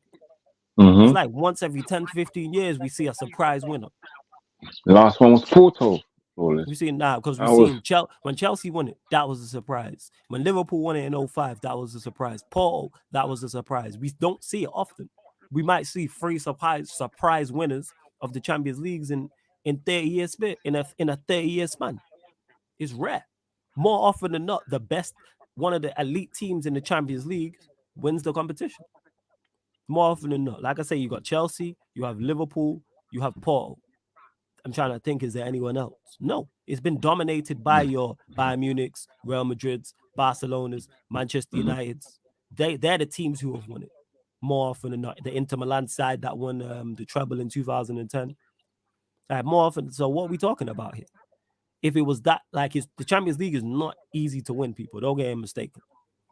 And then if you can, like the same way in the Premier League, if Arsenal win it, that's a surprise winner. The last one was Leicester. So it's not too far off. We've seen 3 surprise winners of the Champions League in the last 20 years. And we could have 2 surprise winners of the Premier League in the last 30 years. Leicester being the only one. So that's what it is more often than not. an elite team wins the Premier League. And when I say that, people, I'm not saying Arsenal aren't an elite team. I'm talking about favourites before the season started. But that's But no one back to Arsenal. Yeah. Like that's not a shot at Arsenal. I'm just letting Arsenal fans know. If I'm taking a shot, I'll let you know it's me shooting. Like 100%. Now, Peter G, Blackburn in 95 weren't, because they had a big takeover. So it wasn't a shock. Blackburn had a massive takeover, I think they bought Alan Shearer that season as well. So for those that don't know, what Blackburn did in 95 is the equivalent of what you see when clubs are taking over now in the modern era. They had a takeover and a big cash injection. I think it was Jack Walker. I can't remember his name. So it wasn't a surprise. They were competing with us for Roy Keane. But he ended up coming to Manchester United. I think it was the season after they won it. Yeah, they had Dalglish too. Yeah, the Blackburn team was heavily invested, so it wasn't a shock. They were one of the probably second favourites behind Manchester United. So yes, Blackburn was doing the equivalent of spending big in 95. All you have to do is just Google that, people, and you'll see. They've got AC Milan. Yeah, Napoli got AC Milan. So that means for their own people, they'll slap them up, man. So it's obvious. Yeah, 100%. They will. Final few questions before we close out, people. Let's bump up the likes. We're at 55 likes, 5 more. Get us up to 60. Currently at 5,792. So big up to you lot. We're looking for 3 new subscribers, people. 3 new subscribers. Let's see. Are we still looking? I just refreshed the screen. Yes, get us to 5,795 people. So 5 more likes, 3 more subscribers as well. Flawless, would you take Kudus at Ajax for backup number 10 to Bruno? He's a name T-Trap I keep hearing about, but I've not watched enough of it. But Jazz has spoken about him. What are you saying about him? Yeah, Jazz, that's his display picture on his account of Mohamed Kudus. I've seen him quite a few times. Jazz favors him as well. I think you'll love him at Spurs. The thing is like this, like every once in a while or every season, there's always someone that's doing well in their respective league being linked to Manchester United. And I've always said it before, and I think I said it 2 weeks ago or last week, that I'm a bit skeptical on these players because not all of them come here and do extremely well, especially from the Eredivisie. I mean, so far I've seen Martinez do well, to an extent, and previous players that I've seen leave Ajax and go to top clubs haven't done extremely well or not been favourable, such as De Ligt as well, who happened to not have the best career at Juventus and moved on to Bayern Munich where he can start his career again. You got De Jong that's been I don't know his career at Barcelona, but it's been a bit up and down in terms of getting the game times and etc. to the fact that now you're getting game time and you've been told that you can be a centre back or you can leave and etc. Yeah, that hasn't been good. You look at Hakim Ziyech as well, not the best at Chelsea. His career at Chelsea is not that great at all. And a lot of other players left. Van der Beek, that left that famous Ajax team. You look at his career at Manchester United, bro. And there's so many other players as well. Anthony as well is a player that I'm interested to see him because I genuinely believe he is going to be the player that he will be eventually. It just takes time and people need to give him time and people need to understand that as well. But Mohamed Kudus, to answer your question, I haven't seen too much. I've seen what in the World Cup. He looks good. He looks like a good talent as well. There's a lot to develop about his game, But would I take him as a backup to number 10 Bruno? No, I don't want a backup to number 10 Bruno. I want someone that can replace Bruno. To answer your question. Spitting. 100%. And so as well. Big up my guy Kerry Lewis. Go on, carry on, fam. I think Lewis so definitely, I prefer to have someone that will replace Bruno in his position, that can do a better job in the number 10 position. We don't need a backup. We need someone that can be better than Bruno. If there happens to be Mohamed Kudus getting there and he's got the potential to be, welcome him. If Ten Hag wants to sign him, I welcome him. Because I know what my manager's got good taste. Got good taste. Not like Oli. This manager has good taste. This man's dressed properly. Oli looked like everything was too big for him. You get what I mean? The jacket, even the Man United jacket, just didn't weigh on him right, bro. The suit didn't weigh on him right as well. But our manager, I trust in his decision making. So if I said before, if Ten Hag wants to go for Mohamed Kudus and he tells me that Mohamed Kudus will be one of the best players in the world, I believe him and I'll stick with it and I'll back him. Yeah, Big up to Lewis for the raid, and I see you lot. Big up Yes. Senegalese, Maldini in the building. Maldini. Big up Gavman who says, yo, flawless. Big up G as well. Yeah, I'm with you. You took the words right out of my mouth when you said, I want someone competing for the role. Like, that's what it is. I want, personally, my 10 choice, I want Maddison, especially if Leicester get relegated, which could happen. If Leicester get relegated, go get me James Maddison. That's who I'm with. But again, I agree with you again in regards to whoever Ten Hag says, all right, let me go and get, as long as it's not Mason Mount, I'm with it. I'm not trying to see Mason Mount at Old Trafford. I'm not trying to see that. No, he's one player I don't even think Ten Hag can turn around. I look at Ten Hag funny and go, yeah, what are you doing here? What's going on? I will legit look at him funny and go, what are you doing here? What's happening? What are you doing? Like, this isn't right. I'm not sure, like, as to what the plan is here as well. You lot continue to get your questions in as well. Yeah, Senegalese Maldini. That's why I said I don't want Mason Mount. There's over 100 of you lot locked in. Over 100 of you lot locked in. Let's bump up the likes before we close out. Please keep all your questions Manchester United related, though. Please, we're at 57 likes. Get us up to 70 likes, people. Get us up to 70 likes and hit the subscribe button if you are new as well. I know some of you lot over from the raid will be new. Big up to Lewis, obviously Carefree Lewis G channel. That's my second home, so you'll see me over there on a regular basis. Yeah, Jez, I'm gonna get to that actually. What you said about Kudos. He said, I spoke to Ajax fans and I watch him for Ghana. He plays better when he plays on the right wing.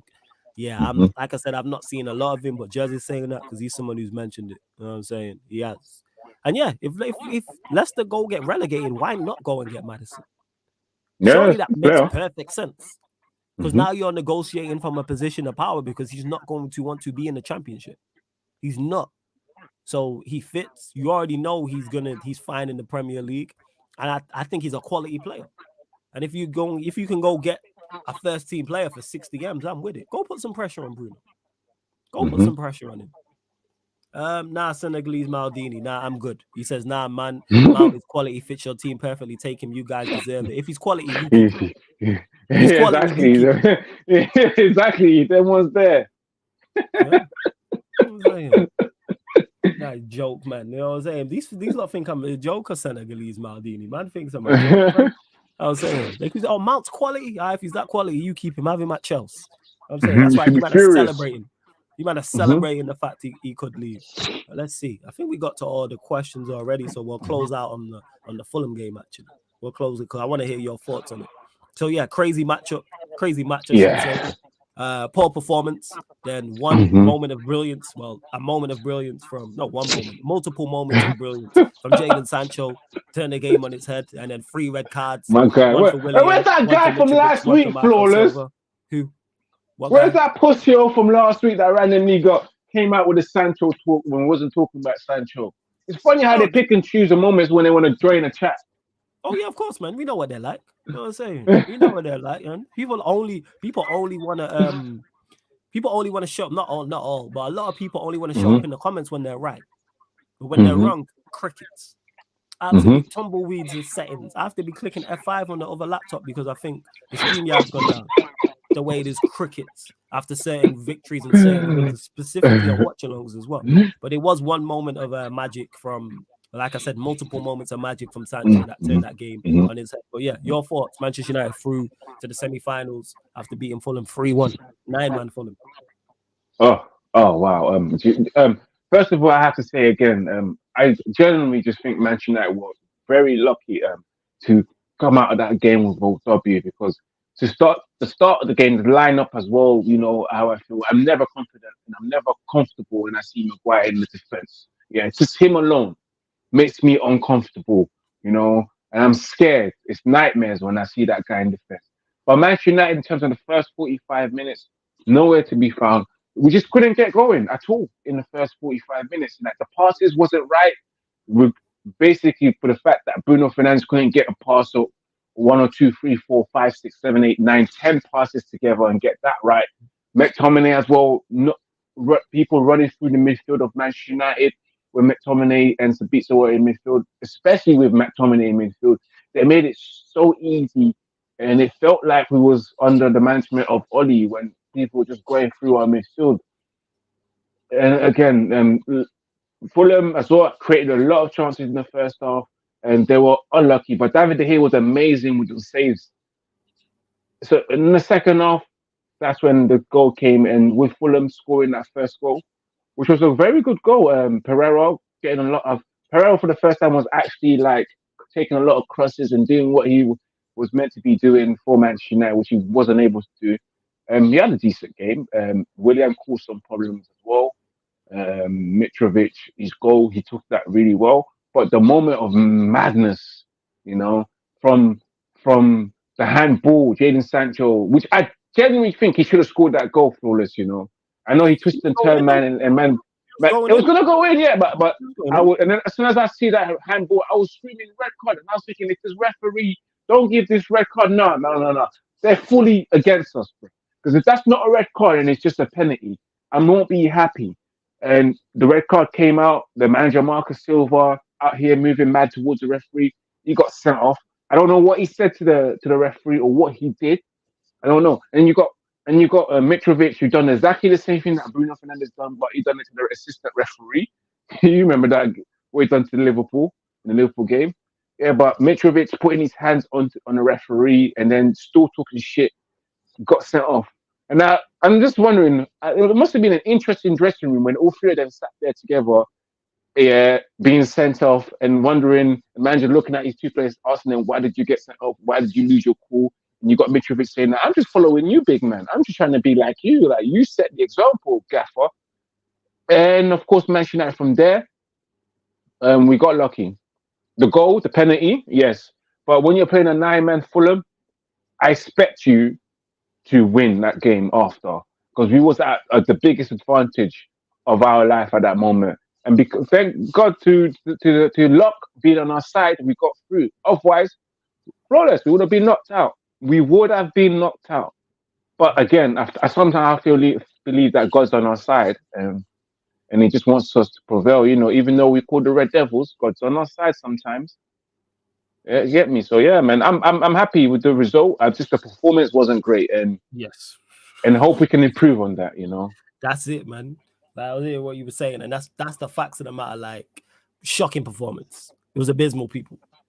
The performance was absolutely horrendous. But guess what? We got through. Because that's on Fulham. And the point I made was, I mentioned it earlier in the stream, and I spoke about it all season. Minus the Liverpool game, before someone mentions it. Defensively, we've been great more often than not. Our defense has been the strong part of our team. That's the strong part of our game. We are better defensively than we are offensively. And that's what helped us win this game against Fulham. And when I say that is, for all the dominance Fulham had, and they dominated the game, dominated possession, dominated the ball for 70 minutes. What clear-cut chances did they create? Minus the goal, which was a good finish by Mitrovic, and it was a deserved lead. And had we got knocked out, Fulham would have deserved to have gone through. But I've said this before, I'll say this again. Creating chances and taking chances is what wins you matches. Michael Owen caught, I know. But I have to dumb it down to that level, because a lot of people get it mistaken. I don't know if it's because of XG. I don't know if it's because of XG. I don't know if it's comps and people like pretty triangles and pretty patterns of football and giving goals. That doesn't win you football matches by itself, people. You have to put the ball in the back of the net. Let me repeat that. You have to put the ball in the back of the net. Fulham, going forward, for all their possession, didn't create. And that's where I think their frustration lies and why they lost their heads. Because for all the dominance they had, Willian does that. Shit. They've got a penalty going down to 10 men. We're back at square one. And now the advantage is Manchester United. Because to me, Willian should just let the goal go in. It's 1-1 and Fulham have been the better side. But once he does that, you've sold your team down the river. Mitrovic just added to it. I'm saying there was already a hole in one side of the ship. Mitrovic just went to the other and put a bigger hole in the other side. And then that was all she wrote. But that's on Fulham. That's on Fulham. And to Marcel, who said, you mean the refs are on your side? What? Someone tell me, what decisions did the ref get wrong? What did the ref get wrong? Marcel! I'm lost at this, because I tried to ask Hassam this, and Hassam couldn't answer. I asked him repeatedly on Battle of the North, what clear-cut chances did they create? I'm sorry. How was the ref on the side? The guys handballed, deliberately stopped the ball from going in the back of the net. Rightfully so, penalties, sent off. The manager, I don't know what he did. He may have probably told the referee to go suck his mum, and the referee just took the red card out and just gave him that. Mitrovic shouldn't be laying hands on a referee. You don't do that. Do you ever lay hands on any official, such as like the police officer? You don't lay hands on a police officer. You're asking for an arrest. So if you lay hands on an official like a referee, you're asking for the red card. You're asking for the slap on the wrist. And that is rightfully justified. And one more thing I have to say is big up my manager for identifying that we needed Anthony to come on to get much more forward and then attack the wing of Fulham, because we wasn't doing that in the first half. And then Jadon Sancho as well, which I forgot to mention, being involved in the goals, which is great to see, to give him that confidence as well, because we know he needs it as well. And I'm so happy to see Sabitzer gets his first goal, because we've been waiting for that. We all thought it was going to be an outside of the area, long range shot, bang, but it's not. It was a good finish, very good and finish. you can see how extremely happy he was. Well managed by Ten Hag in the second half, but the first half was a problem. It was awful, and even in the second half, like the only piece of quality we shown was Sancho in that moment, and I give Sancho his props for that. He was poor beforehand. He was poor, like not the only one, but he was poor to me before that. But when Anthony plays him that pass, so many attackers would shoot and the goalkeeper blocks that. He goes around the goalkeeper, did very well. And then if he shoots on his left, Reed probably blocks that. Where he checks, Reed goes sliding, then he shoots, should score, Willian does what he does. That's the only piece of individual quality we've shown in the final third. Up until that point, that was the first bit, should I say. It was 70 minutes in. So props to Sancho for that individual moment. And this is why I'm so critical of Sancho, because you have the ability to do that. The ability, I'm not saying do that every game. I'm saying go past the goalkeeper, go past one player, and then win as a penalty. But I'm saying you can do more, produce more of an impact, productivity. Same with Anthony. I need to see more from you, man. I was screaming about this during the game when we was 0-0 or 1-0 down. Rashford, Sancho, Anthony. I'm not even looking at Vegas. I'm looking at those three. You three at Bruno as well. I put Bruno in them. I put not Anthony, sorry. Rashford, Bruno, Sancho. I'm looking at those three during the game and saying, you lot need to produce more. That's what I was saying. Yeah, I got you, my G. I was like, yeah, you lot need big up never a foul as well. You lot need to produce more. 1 second.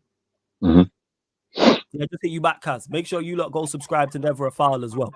I'm saying go subscribe to Never a Foul. Make sure you do so. But yeah, where was I? Yeah, about clear-cut chances. You know what I'm saying? And clear red cards, because Hassan thinks he's talking to some idiot. You know what I'm saying? And it's like, you know me better than that. And again, you lot hear me call out Hassan a lot. That's my guy. So we can say what we want about.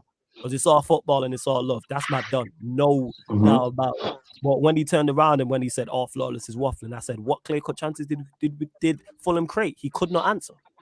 I'm saying. And then when he was like, "Oh, the red cards." Okay, what wasn't a red card? Then he tried to get me with the stupid thing. Should Anthony have been sent off? Yes. If Anthony was given a red card for kicking out, I think it was Robinson. Guess what? You know who I'm blaming? Not the referee, not Robinson. I'm blaming Anthony. Marcel's mentioned it because people have mentioned this as well. I'm fair across the board, people. I run jokes and run bants and be laughing and joking and take shots at rival teams, but I'm super honest. If Anthony would have got sent off, I'm blaming Anthony. That's on you for kicking out. If Bruno would have got sent off for shoving the ref, the linesman at Anfield, guess who I'm blaming? Not the linesman, not Liverpool, not the Klopp. You know what I'm saying? Not the cop end, not because Vegas touched the sign. I'm blaming people always want to do all these mental gymnastics. Same way when Casemiro got sent off against Southampton. Who did I blame? Casemiro. If you give the referee a reason to send you off, that's on you. I'm blaming my player. I'm holding my players accountable. That's on you. I'm sorry. So yeah, you lot know me. I'm not biased. I don't know what United fans you lot be talking to, but I'm not biased. Like wrong is wrong. Same way to everyone saying the refs are on our side. We had a stonewall penalty turned down against Southampton. Did I complain about it once? No. I blamed our players. I said you lot should be creating more against a team fighting relegation. That's on our attacking players. You lot didn't do enough. Well, yeah, man, like people always, RJ, this goes back to the original point I made earlier about rival fans going over the top. All of a sudden now, we got refs back in our pocket and refs are on our side. We all agree referees in this country are incompetent and not good enough. So incompetent officials make incompetent decisions and people act surprised. Make it make sense. Let me repeat that, people. Incompetent people make incompetent decisions and people act surprised. That's like a funny person making jokes, and then you'd be surprised people are laughing. It goes hand in hand. I'm saying it's like going to McDonald's and you see they're selling Big Macs, and you're like, "Whoa, I can't believe McDonald's are selling Big Macs and nuggets." Like, come on, man.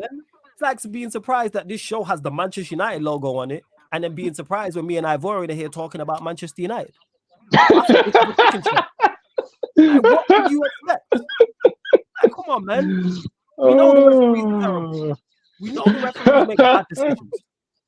Let's not act like they're in our favor when, like I said, we had a stonewall penalty turned down last week.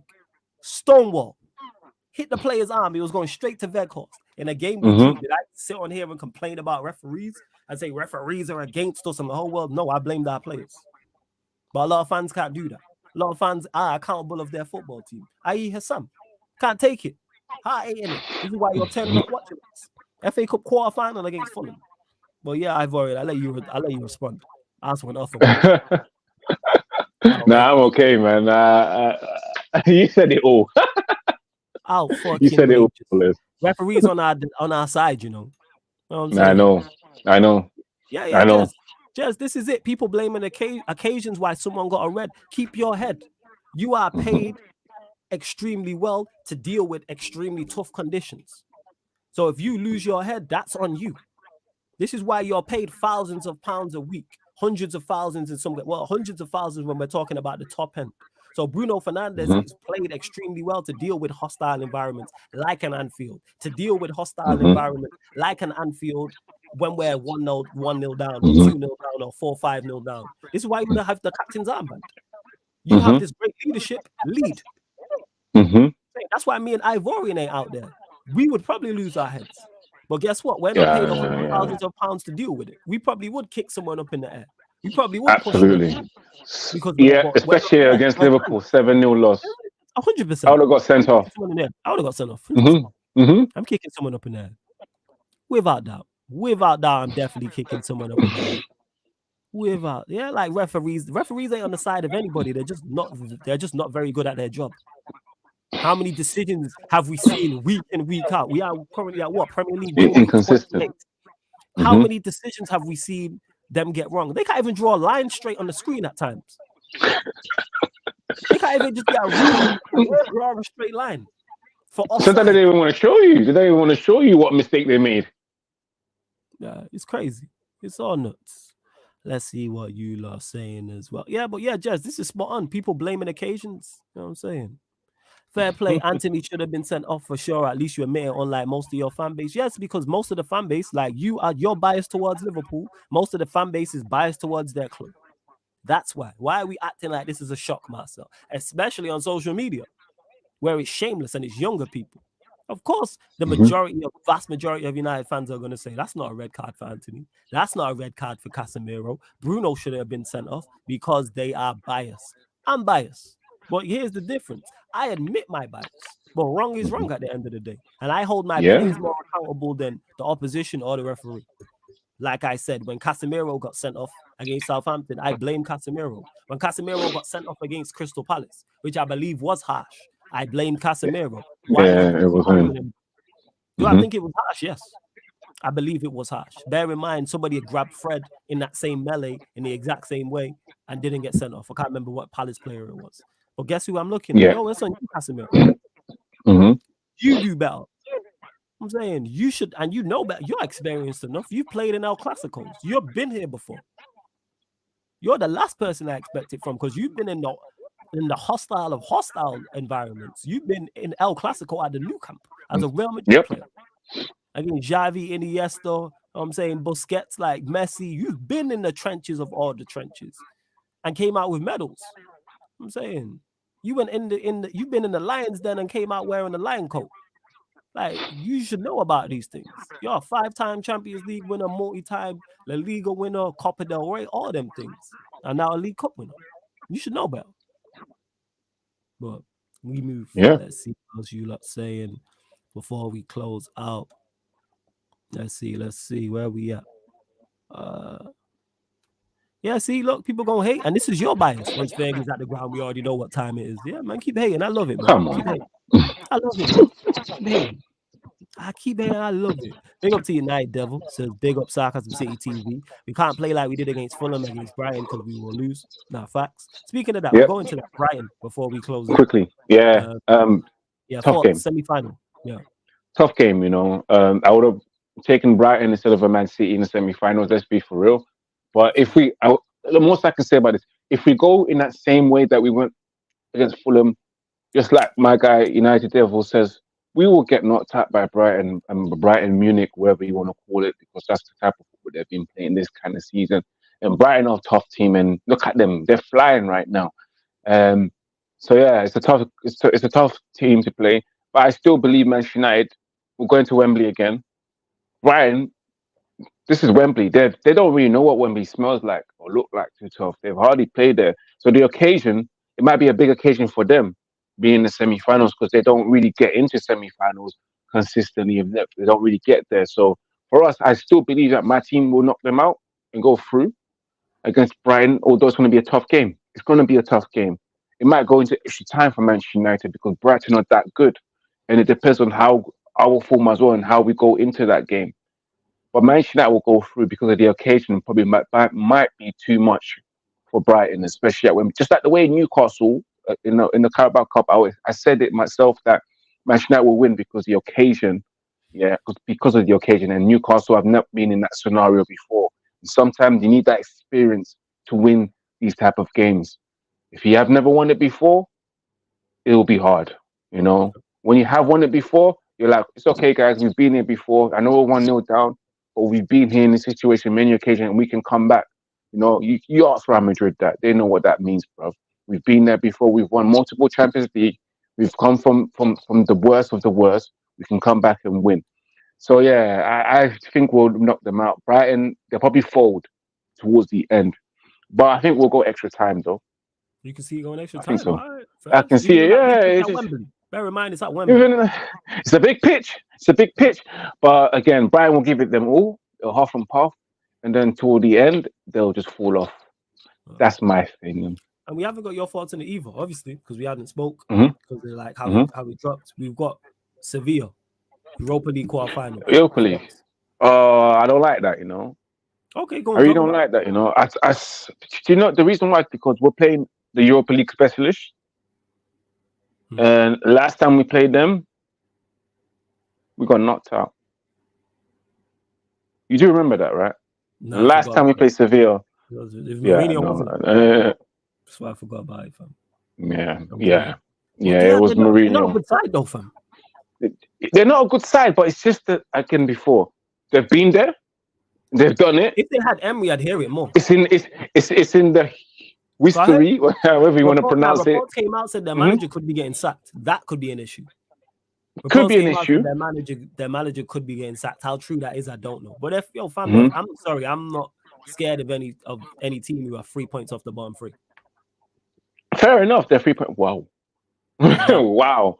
Don't let these rivals talk up the talk. No, but it's the occasion, isn't it? Manchester United, we're in the quarterfinals of the Europa League. This is our competition that we usually win. We're the most time winners of this competition. Manchester United even know it. The manager knows it, that we have to go there. He even said it after the press match reaction after the draw, that we have to go there and play our best football. And I think most likely we have to go to Spain and play our best football and get that win. I'm not saying that we can't knock them out. Just that I feel like it's a difficult one because Sevilla are specialists. We'll win. We'll win the first leg. It's about going into the second leg. It's about, I think for Manchester United, it's about winning as much, winning on a big margin at Old Trafford, and then going back to Spain and closing the game. And again, before that, now there's no way it goes. It's so good that we play. You'll probably favour the first leg at home. Yeah. You know, you always want to favour the first leg, get the goal as much, try and win the game, and then go back there and try and just defend the lead. So yeah, that's why I think Manchester United we'll knock out Seville, but it's going to be tough again. The manager's already been sacked today. Like, that could be a problem. Are you talking about? No, their manager, Sevilla's manager. That's what Jez is saying. Flawless, you funny guy. This guy is scared of nobody. You ain't gonna get clipped up. No, I'm not scared of these meaty teams. That's what I'm not scared of. I'm not scared of no team in the goddamn Europa League. I'm sorry. I'm not scared of no team 3 points off the bottom three in their league. No. Because if we were 3 points off the if Manchester United were 3 points off the bottom three in the Premier League, would anybody be scared of us? Absolutely not. So why should I be scared of Sevilla? You know what I'm saying? Scared of no goddamn team in the Europa League. You know what I'm saying? And that. No. If they were that good, they'd be in the champs. I ain't scared of no Sevilla. Friggin' who else? Roma, Union St. Joa. Who else? Sporting, big bad Barcelona. You know what I'm saying? Who we clapped. Who else, man? No. It's not about question of being clipped. It's about backing your team, Marcel. Just because your team's dead, my team's not. You know what I'm saying? You have no chest. You're a Liverpool fan. You ain't got no chest. 100%. Big up John and Ghost as well. You said Sarcasm, Irish LFC fan. Big up. You played poor and still one sign of a good team. Facts. Hey, John and Gold, big up to you. You know what I'm saying? Irish, big up to you. Shame that you're a Liverpool fan. But you know, we move. Big up to you. Or it could be Leeds, but shame either way. I'm presuming it's Liverpool. But big up to you, John and Gold. And to Marcel who says clip this, y'all. And yeah, you lot make sure you clip when Marcel said we would lose the final to Newcastle. Also clip when he said that we'd get beat by what's it called? We get knocked out by Barcelona as well, and we got and that. So yeah, clip those two things, please, innit? I'm saying 0-2. So let's go. He predicts us to lose all these major games, and then when we win, it'll be the next thing. Or you're gonna get beat by Sporting, or who else can we play? Just quit hating, man. Your team's dead, innit? Hold that. Ain't scared of no goddamn Sevilla. No. You know I'm saying, same way I wasn't scared of Barcelona, and Marcel was like, "Oh, Barcelona got this, and that. What happened? Newcastle got this, and that. What happened?" I'm saying, knocked out Barcelona, won the League Cup, comfy. Games comfortable.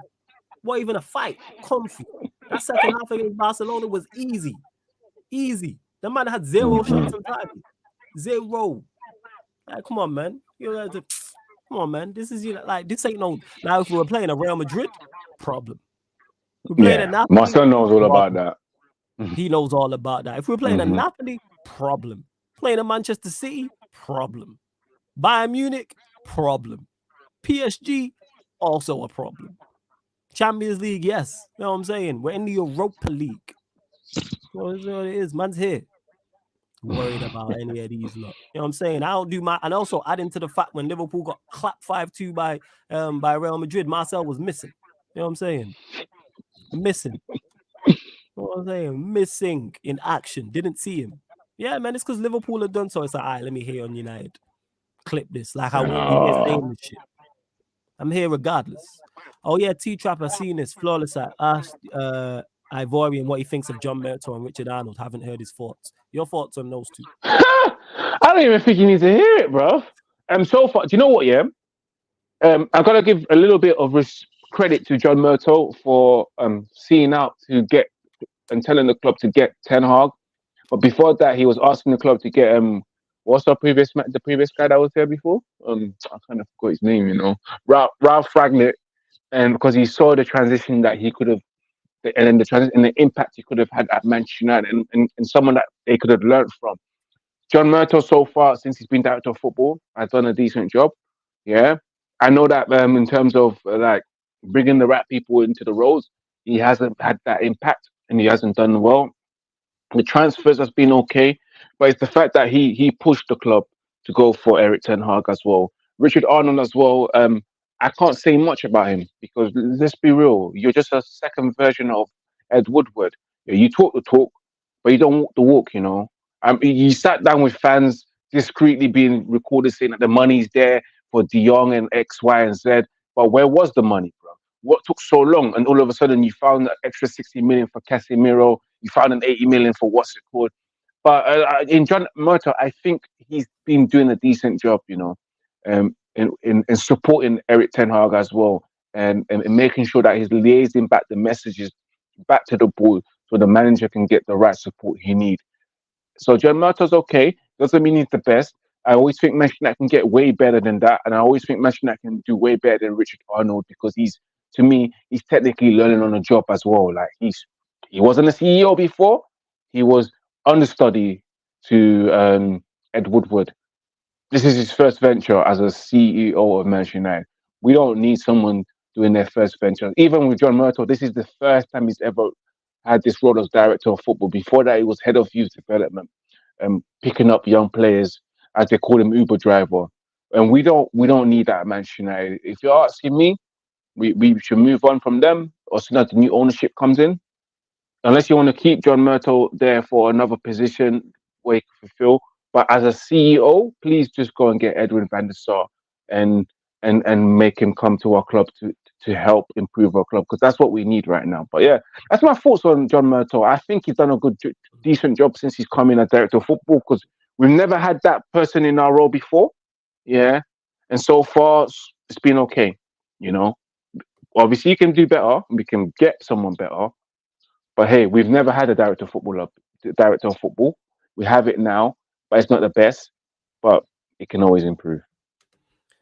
John Go says, haha, yo, Sarcasm stuck up for Elliot. He's a real one, full props. I see United winning UEFA and finishing third, but Europa League expectations next year. Yeah, he's talking about with me and Ryan. That's simply because Ryan doesn't want to. Ryan's an Egypt Liverpool fan who didn't want to blame his favorite. So, let me stick with that. Like, you don't have Van Dijk and Trent and Fabinho and Nunes and Mo Salah. No, I blame Harvey Elliott. Makes no sense, but big up to you. Yes, I see Manchester United winning the Europa League and finishing third too. Expectations next year depends on the window. But a window, I expect a title challenge, bare minimum title challenge. I expect, and yeah, just further improvements, like in terms of the overall team results, both defensively, both offensively, and at least the Champions League quarterfinal. That's my expectations next year. But obviously, that can vary on the window, because if we have a weak window, have to scale that back. But hopefully we should have a strong window and go. That's what it is. But you bump up the likes. We're gonna close out. We're at 64. Yo, one more. Get us to 65 likes, people. Actually, get us to 70 likes. Get us 70 likes on that. United Devil flawless. Liverpool fans can't get to you. This is what annoys them. People hate the fact that even though I'm critical of Manchester United, I talk confidently on them. That's what bothers people. Because you can't clip me saying some stupidness. Because even before the Liverpool game, I said I was confident going into that game and I thought we would win. But the fact we lost, you can't clip me for saying that, because I didn't say and be like, yeah, we're going to win 4-5-0 and roll them over. No, that's just pure stupidness. I think logically, bear in mind, people, I get more wrong than I get right. But I'll make a statement and then I'll give you the reasons as to why. I'm not just out here saying outlandish shit. I never just say outlandish shit. And that's where it stems from. Also, because when I talk about Liverpool, I talk the truth about them. It just sounds funny. And someone will say it to me all the time on Battle of the North and be like, yo, why you always running jokes? I don't run jokes. When I say Liverpool are the best runners-up of all time, that is a factual statement. But they don't like when I say that. I'm saying when I say your manager has underachieved where he's at, for all the world-class players you have, he's won 2 major trophies. He has Alisson, who's world-class, Trent, who's world-class, Robertson, who's world-class, Van Dijk, who's world-class or was world-class, Fabinho, who was world-class, Mane, who was world-class, Salah, who was world-class, and Firmino. That's 8.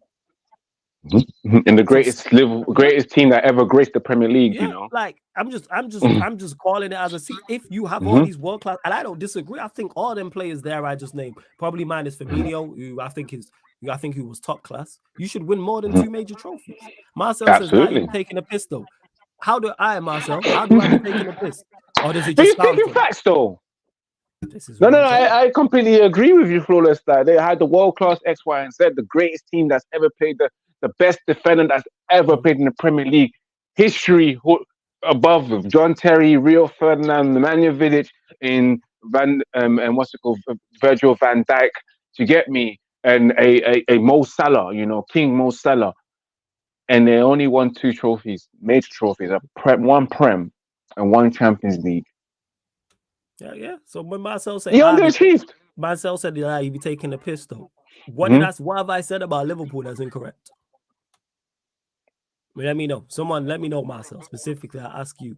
And then it says, question to Ivorian and Flawless: when can you see United starting to challenge for the Champions League again? I'll let you answer first. Oh, I'm gonna go in 2 seasons time, man. It depends. It just depends. Obviously, we're waiting for that that bid to be done, and hopefully whoever wins it, and then want to see that in effect from next season.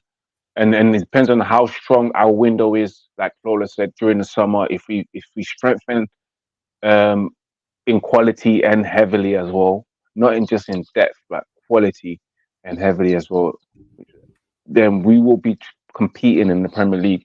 But then the following season is about, once you stop competing in the Premier League, it's about trying to challenge in Europe the following season. So we'll see how Manchester United do in the Premier League next season. If they happen to challenge and go down to the wire, then I can see Manchester United as well, because when they will strengthen for next season's Champions League, then I feel like we will compete. I will give it 2 years, man. 2 years, guys. You know, Yeah, I'm like confident. and to this, yeah, to challenge for the Champions League again. I agree with you. I look at it and say 2 seasons. I think when I say 2 seasons, I'm talking about not 2023 to 24. I'm looking at 24 to 25. You know what I'm saying? Like 24 to 25, 25 to 26. They're the years where I'm like, all right, cool. Because getting over that, you got to get accustomed to being in knockout rounds. This is why I want us to get to the quarterfinals, just to be in that scenario. And then with a favorable draw, you might end up in a semi-final. Even if we were to lose a quarterfinal or semi-final, the experience is great. And that's know where we need to improve. Like it does. All right, 110%. Talking about Super Saiyan Luigi and all that bullshit, making a mockery of the thing about get those agendas. It's not agendas. You are the Super Saiyan Luigi. That's not an agenda. Luigi was is probably the most well-known number 2. It's between Luigi and Robin. You know what I'm saying? And that. Like, it's between those two, depending on like what you like. But it's Mario and Luigi, Batman and Robin. They're the 2 most prominent. It's not a mockery. That's the facts of the matter. You were when I say Super Saiyan Luigi, because you got 98 points and 99 points twice. Yeah. That's why. You know what I'm saying? Because you lost, you finished second in the Premier League, finished second in then got beat in the Champions League and were runners up in that. You were then second place club of the year. You know what I'm saying? Like Hassan had a whole clip about it. But yeah, it was great. It was. Like, you like it's not a mockery. Like, you man are the Super Saiyan Luigi. That's a fact. It just sounds funny. But that's what it is. You were the best number 2s we've ever seen and will ever see.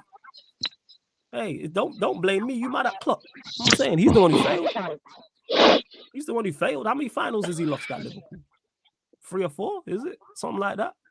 No, he lost a couple Champions Leagues. He lost the Europa League final, I think. So that's 3. I don't know if he lost any domestic cups. I know you beat Chelsea twice, but yeah. So I mean, man, you man are serial runners up, man. You man are. It's not my fault, man. You man are Kenta Ryu. Why is that my fault? Why do people blame me? You man are Kenta Ryu.